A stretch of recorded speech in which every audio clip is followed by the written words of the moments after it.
नमस्कार। जम्मू कश्मीर का एक खास बुलेटिन देख रहे हैं आप और मैं हूं शिफन शर्मा। तो चलिए शुरुआत करेंगे बुलेटिन की। लेह में श्योक सुरंग का रक्षा मंत्री ने ई उद्घाटन किया है। आपको बता दें कि 942 मीटर लंबी सुरंग से जवानों और स्थानीय लोगों को बड़ी राहत मिलेगी, जहां भूस्खलन से प्रभावित क्षेत्र में अब साल भर निर्बाध जो संपर्क है, निर्बाध संपर्क यानी कि बिना किसी रुकावट के लोग जो है वो संपर्क में रह पाएंगे। और लद्दाख में सीमा सड़क संगठन की 41 नई परियोजनाओं का लोकार्पण भी किया गया है, यानी कि 41 ऐसी परियोजनाएं हैं जिनका लोकार्पण और शिलान्यास जो है वो राजनाथ सिंह द्वारा जो है वो कर दिया गया है। आपको बता दें कि रक्षा मंत्री राजनाथ सिंह ने आज लेह में दुर्बुक श्योक दौलत बेग सड़क पर स्थित श्योक की एक महत्वपूर्ण सुरंग का ई उद्घाटन किया। लगभग 942 मीटर लंबी ये सुरंग क्षेत्र के लिए एक प्रमुख विकास परियोजना मानी जा रही है।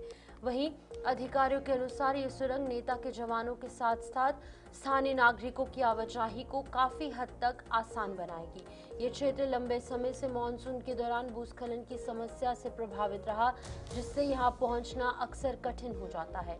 सुरंग के उद्घाटन के बाद अग्रिम चौकियों और आसपास के गांवों तक साल भर सुचारू और निर्बाध संपर्क जो है वो यहाँ पर संभव हो सकेगा। रक्षा मंत्री विभिन्न राज्यों और केंद्र शासित प्रदेशों जम्मू कश्मीर और लद्दाख में सीमा सड़क संगठन की ओर से निर्मित कई परियोजनाओं का भी ई उद्घाटन किया। केवल लद्दाख में ही लगभग 41 नई परियोजनाओं का ई उद्घाटन किया गया, जो कि सीमावर्ती क्षेत्रों में संपर्क सुदृढ़ करने के प्रति सरकार की प्रतिबद्धता को दर्शाता है। अधिकारियों ने ये भी पुष्टि की है कि ये सुरंग सैटेलाइट चित्रों में दिखाई नहीं देगी, क्योंकि इसकी छत को भूमि के समान संरचना में तैयार किया गया है। औपचारिक ई उद्घाटन समारोह के दौरान लद्दाख के उपराज्यपाल कविंदर गुप्ता रक्षा मंत्री राजनाथ सिंह के साथ उपस्थित थे। उद्घाटित किया जा रहा श्योक टनल भी इसका एक बड़ा उदाहरण है। आप देखिए कि सीमावर्ती क्षेत्रों में इन इंफ्रास्ट्रक्चर के कितने फायदे होते हैं। एक तो यह हमारी आर्म्ड फोर्सेस की मोबिलिटी को बढ़ाएगा ही, दूसरा जब भी जरूरत पड़ेगी लॉजिस्टिक्स को बहुत ही स्मूथली हमारी आर्म्ड फोर्सेस तक पहुंचाया जा सकेगा। तीसरा, इस तरह के प्रोजेक्ट्स के चलते टूरिज्म को भी बढ़ावा मिलेगा। चौथा, यहां के हमारे बहनों भाइयों को उस बढ़ते टूरिज्म से स्वाभाविक रूप से रोजगार भी मिलेगा और इकोनॉमिक एक्टिविटीज भी वहां पर बढ़ेगी। और पांचवा, लेकिन सबसे महत्वपूर्ण, यहां के लोगों में डेवलपमेंट के प्रति, सरकार के प्रति, व्यवस्था के प्रति और लोकतंत्र के प्रति विश्वास भी स्वाभाविक रूप से मजबूत होगा। साथियों, बॉर्डर एरियाज में कनेक्टिविटी का बढ़ना किस तरह से मल्टी डायमेंशनल वे में सबको प्रभावित कर रहा है। आज हमारे जवान कठिन इलाकों में इसलिए मजबूती से खड़े हैं क्योंकि उनके पास roads, real time communication system, satellite support, surveillance networks और लॉजिस्टिक्स कनेक्टिविटी, यह सारी चीजें उपलब्ध है। बॉर्डर पर तैनात जवान की जिंदगी का एक एक मिनट, एक एक सेकंड, यह बहुत ही महत्वपूर्ण होता है। इसलिए कनेक्टिविटी को सिर्फ नेटवर्क, ऑप्टिकल फाइबर, ड्रोन्स, राडार्स तक सीमित करके नहीं देखा जाना चाहिए, बल्कि इसे सुरक्षा के बैकबोन के रूप में ही देखा जाना चाहिए।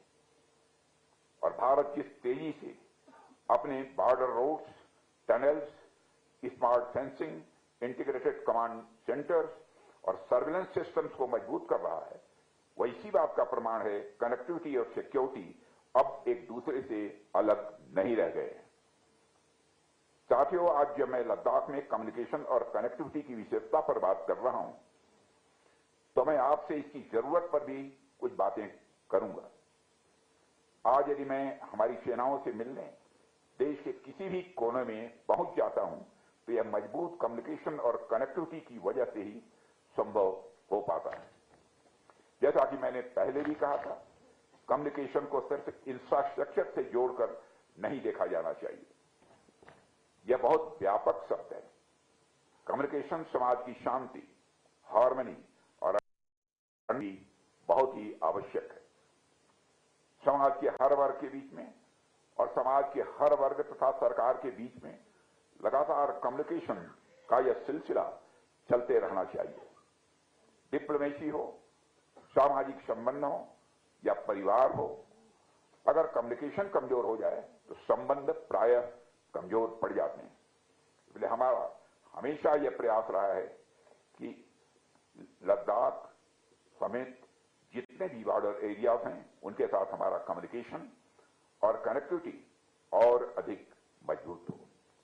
इसका एक और उदाहरण यदि मैं आपके सामने दूं, तभी हाल में ही चाणक्य डिफेंस डायलॉग के दौरान मैंने लद्दाख में 200 किलोवाट के green hydrogen based micro grid power plant का भी उद्घाटन किया था, जो इस रीजन के साथ साथ आसपास के रीजन के लिए भी बहुत ही लाभकारी सिद्ध होगा, ऐसा मेरा विश्वास है। एक खुशखबरी उन तमाम श्रद्धालुओं के लिए जो कि श्री माता वैष्णो देवी की यात्रा पर जाना चाहते हैं। पूरी खबर क्या है वो आपको विस्तार पूर्वक बताएंगे। जहां 18 घंटे अब कटरा रेलवे स्टेशन का RFID काउंटर खुला रहेगा। सुबह 4 बजे से लेकर रात 12 बजे तक ये काउंटर खुला रहेगा, जिसकी वजह से कि लोग यहाँ पर कभी भी अपनी रजिस्ट्रेशन करवा सकते हैं। वहीं ताराकोट ट्रैक का जो RFID काउंटर है वो 24 घंटे संचालित रहने के लिए जो निर्देश हैं वो दे दिए गए हैं। आपको बता दें कि श्री माता वैष्णो देवी की यात्रा करने के लिए महत्वपूर्ण RFID कार्ड मिलने के समय के अंदर जो है वो समय सीमा के अंदर बदलाव किया गया है, ये बढ़ाया गया है। श्री माता वैष्णो देवी श्राइन बोर्ड ने कटरा में रेलवे स्टेशन पर स्थित RFID काउंटर को तड़के 4 बजे से रात 12 बजे तक खुला रखने का फैसला कर लिया है। और इसके अलावा ताराकोट ट्रैक और बस स्टैंड पर संचालित यात्रा RFID पंजीकरण काउंटर के खुलने के समय में बदलाव किया गया। जहां श्राइन बोर्ड ने यह फैसला बदलते समय मौसम और धुंध के चलते ट्रेनों की लेट लतीफी के कारण श्रद्धालु की सुविधा के लिए किया गया है। और ये फैसले के तहत ताराकोट स्थित RFID काउंटर को 24 घंटे खोला जाएगा। वहीं ऑनलाइन पंजीकरण करवा कर आने वाले श्रद्धालुओं को बाणगंगा में बने काउंटर पर RFID कार्ड मिलेगा। श्राइन बोर्ड के अनुसार नए समय के मुताबिक रेलवे स्टेशन पर बना RFID काउंटर सुबह 4 बजे खुलेगा और रात 12 बजे तक ये खुला रहेगा। यहाँ देर रात पहुंचने वाले श्रद्धालु को यात्रा पंजीकरण की सुविधा मिलेगी। मुख्य बस स्टैंड पर बना काउंटर नंबर 2 सुबह 4 बजे से रात 10 बजे तक खुला रहेगा। हालांकि समय में किए गए संशोधन मुख्य काउंटरों पर लागू होंगे। जो श्रद्धालु ट्रेन के अंदर यहाँ पर पहुंचेंगे और जिनकी ट्रेन लेट होगी, लेट होने के कारण पंजीकरण काउंटर पर नहीं वो पहुंच पाते थे, लेकिन अब रात के समय बाणगंगा दर्शनी ड्यूटी पर अपनी वैध ट्रेन टिकट दिखाकर RFID कार्ड लेकर यात्रा आरंभ कर सकेंगे। इससे देर रात आने वाले श्रद्धालुओं को किसी भी प्रकार की रुकावट का सामना अब नहीं करना पड़ेगा। तो ये खुशखबरी है और ये बड़ा फैसला श्री माता वैष्णो देवी श्राइन बोर्ड द्वारा लिया गया है। जनहित में ये बड़ा फैसला लिया गया है ताकि जो देश विदेश से आने वाले श्रद्धालु हैं रात के समय में या फिर ट्रेन लेट होने की वजह से उन्हें कोई दिक्कत ना पेश आए। शिल्पा शर्मा हमारे साथ हमारी संवाददाता ज्वाइन कर चुकी हैं। शिल्पा, इस हवाले से क्या कुछ और अपडेट है? कहां पर RFID काउंटर्स हैं और कितने बजे तक वो खुले रहेंगे? एग्जैक्ट डिटेल्स बताइएगा। जी बिल्कुल, देखिए श्री माता वैष्णो देवी श्राइन बोर्ड के द्वारा जो ये फैसला लिया गया है ताकि तीर्थयात्रियों की जो यात्रा है वो पूरी तरीके से आरामदायक रहे और जो रात के समय जो तीर्थयात्री पहुंचते हैं कहीं ना कहीं उन्हें RFID कार्ड जो है वो नहीं मिल पाता है, जिसके चलते उन्हें रुकना पड़ता है। तो अब जिस प्रकार से रेलवे स्टेशन की बात करें जो वहाँ पर RFID काउंटर मौजूद है, वहाँ पर समय 4 बजे से रात 12 बजे तक रखा गया है। वहाँ पर RFID काउंटर जो है वो खुला रहेगा और इसके अलावा जिस प्रकार से आपने कहा ताराकोट ट्रैक हो या फिर बस स्टैंड हो, वहां पर भी रजिस्ट्रेशन काउंटर के खुलने का समय जो है वो बदलाव किया गया है। देखिए ये ताराकोट ट्रैक की बात करें तो वहाँ पे RFID कार्ड जो कि काउंटर जो है वो 24 घंटे वहां पर खुला रहेगा। किसी प्रकार की तीर्थयात्री ने अगर ऑनलाइन रजिस्ट्रेशन करवाई है तो वो बाणगंगा में मौजूद काउंटर पर जो है वो RFID कार्ड जो है वो वहां से ले सकता है। लेकिन इसके अलावा जो तीर्थयात्री रात के समय पहुंच रहे हैं जिस प्रकार से आपने कहा, तो वो बाणगंगा में जो है वो बाणगंगा दर्शन ड्यूटी पर जाकर जो है वो अपना केवल और केवल वैलिड टिकट जो ट्रेन है वो वहां पर दिखाना है और उसके बाद वो आरएफसी कार्ड वहां से ले सकते हैं। देखिए जिस प्रकार से मौसम में बदलाव और कभी जो है वो ट्रेन लेट पहुंचती है जिसके चलते तीर्थयात्रियों को इंतजार करना पड़ता है, तो अब तीर्थयात्रियों को इंतजार नहीं करना पड़ेगा और उनकी यात्रा सुगम रहेगी और आरामदायक रहेगी, जिसके चलते श्राइन बोर्ड के द्वारा जो है वो ये फैसला लिया गया है। बिल्कुल शिल्पा, अब इसके चलते सुरक्षा व्यवस्था भी और कड़ी करनी पड़ सकेगी, क्योंकि जब लोग रात भर ट्रैवल करने के बाद यात्रा और सुचारू ढंग से चलेगी तो जाहिर सी बात है सुरक्षा मानकों को भी ध्यान में रखना बहुत ज़्यादा अनिवार्य है। जी बिल्कुल, देखिए सुरक्षा व्यवस्था इस समय जो है वो कड़ी वहां पर देखने को मिलती है और आमतौर पर भी अगर आप देखेंगे तो जो भी तीर्थयात्री वहां पर पहुंचते हैं उन्हें पूरी तरीके से डिटेल्स वहां पर जो है वो प्रोवाइड की जाती है और उसके बाद वो अपना सफर तय करते हैं। और सुरक्षा व्यवस्था इसको लेकर इससे पहले जो है जिस प्रकार से बैठक भी की गई थी कि किस प्रकार से जब विंटर्स के यानी विंटर का सीजन आता है तो क्या कुछ तीर्थयात्रियों को जो है वो सहूलियात वहां पर देनी है, तो वो पूरी तरीके से जो है वो बैठक में तय किया जाता है। और इस समय सुरक्षा व्यवस्था कड़ी है और तमाम चीजें तीर्थयात्रियों के मद्देनजर रखते हुए जो है वो पूरी तरीके से वहां पर जो इंतजाम किया गया है, ताकि जो भी यात्री वहां पर पहुंच रहे हैं बाहर से, खासतौर पर आप देखेंगे तो बाहरी राज्य से तीर्थयात्री वहां पर माता वैष्णो देवी के दर्शन करने के लिए पहुंचते हैं, तो उनकी यात्रा और भी ज्यादा सुगम रही, जिसके चलते ये बड़े कदम जो है वो वहां पर उठाए जा रहे हैं। ठीक है शिल्पा, बहुत बहुत शुक्रिया तमाम जानकारी देने के लिए। शिल्पा शर्मा यहाँ अपडेट कर रही थी किस तरीके से श्री माता वैष्णो देवी श्राइन बोर्ड की तरफ से ये एक बड़ा फैसला लिया गया है जो कि जनहित में है, जो श्रद्धालु वहाँ पहुँचेंगे उनके हित में है और श्रद्धालु भी काफ़ी ज़्यादा संतुष्ट हैं ये तमाम फैसले जो लगातार जनहित में लिए जा रहे हैं।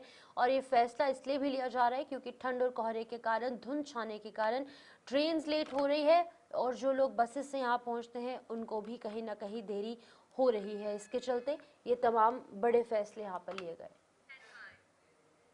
वहीं राजौरी में आज राष्ट्रीय एकता का संदेश फैलाने और समाज को ड्रग्स के दुष्प्रभावों के प्रति जागरूक करने के उद्देश्य से भव्य हाफ मैराथन का आयोजन किया गया। जम्मू कश्मीर पुलिस द्वारा आयोजित ये मैराथन राजौरी के इतिहास में अपनी तरह की पहली बड़ी दौड़ रही, जिसमें न सिर्फ केंद्र शासित प्रदेश के विभिन्न जिलों से बल्कि बाहरी राज्यों के एथलीट्स ने भी यहां पर हिस्सा लिया।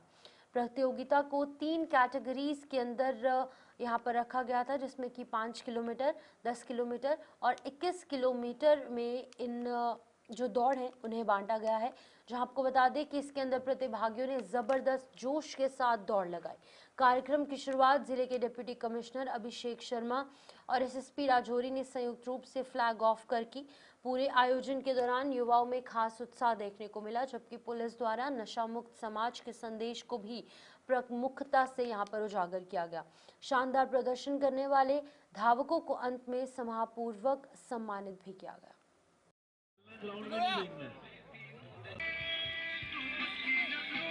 नेचुरल, बिल्कुल नेचुरल। पुलिस की तरफ से राजौरी हाफ मैराथन ऑर्गेनाइज किया गया, जिसमें 3 अलग अलग कैटेगरीज में 5 किलोमीटर, 10 किलोमीटर और 21 किलोमीटर की 3 कॉम्पिटिशन्स थे। सबसे बड़ी बात किसी भी कंपटीशन के लिए जीतना या हारना नहीं है, बल्कि उस टारगेट को पूरा करना है। और आज यहाँ पे जो एंथुजियाज्म, जो एक्साइटमेंट मैंने देखा, और ख़ास तौर से इसमें मैक्सिमम लोग जो है वो यूथ हमारे डिस्ट्रिक्ट राजौरी के जुड़े, 500 से ज़्यादा बच्चे इसमें पार्टिसिपेट आज किया और लगभग सबके जो एक्साइटमेंट और एंथुजियाज्म था वो हमारे लिए भी एक एनर्जी का सोर्स बन गया। तो हमने भी डिसाइड किया कि सभी ऑफिसर्स भी इस कंपटीशन में हिस्सा लेंगे, इस रन में हिस्सा लेंगे। मैंने और एसएसपी साहब ने दोनों ने 10-10 किलोमीटर की दौड़ जो है वो कंप्लीट की और दीगर ऑफिसर्स ने भी इसमें पार्टिसिपेट किया है।